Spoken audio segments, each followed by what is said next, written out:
This is the Gigabyte G27F2 gaming monitor, and it is the updated version of their previous G27F. Let's find out what they have changed and whether if this is the gaming monitor for you.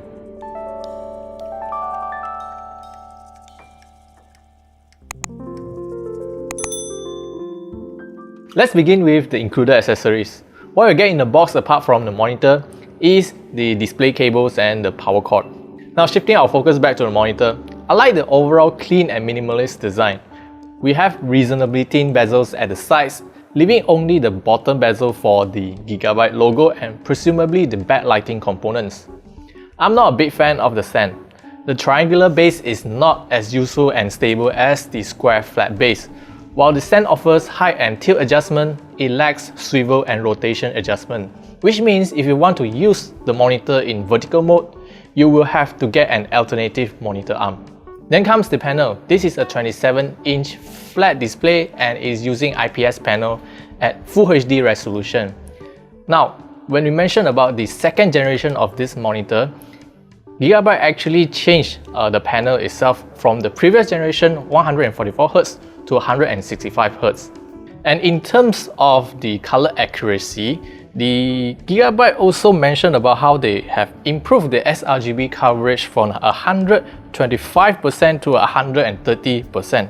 Unfortunately, we are unable to test it even with the colorimeter on hand. So what we have managed to test out is about 98% of sRGB coverage and 92% of DCI-P3 coverage. Honestly, what kind of numbers showing here, you don't have to really worry about it, because whether it's at 98, 95, 92, most of these colors will look almost the same for your eyes.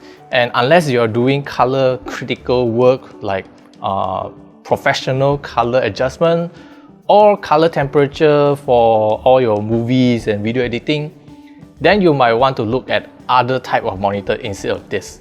As for the brightness, they also increased the maximum brightness from 300 to 400 for the second generation monitor. So I think Gigabyte has done a great job for upgrading this particular model. Gigabyte also upgraded the input option from the previous generation, which they only supports 2 HDMI 1.4. Now they got 2 HDMI 2.0 support, and the display port it still remains at DisplayPort 1.2. As for the USB ports, even though they mentioned about how they have upgraded from the USB 3 to USB 3.2 Gen 1, but at the end of the day, the maximum bandwidth is still 5 gigabit per second.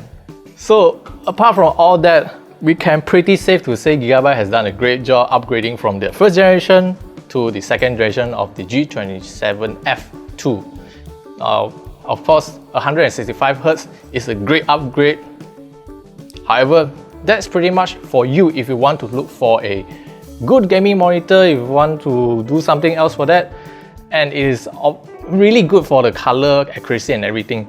Now, as for the official price tag in Malaysia, unfortunately we don't have any information as of now. However, I would say the maximum price tag for a 27-inch IPS, Full HD resolution, 165Hz, maybe 1.1K maximum, because if your budget goes above 1.1K, you can get a 27-inch monitor with 1440p resolution already.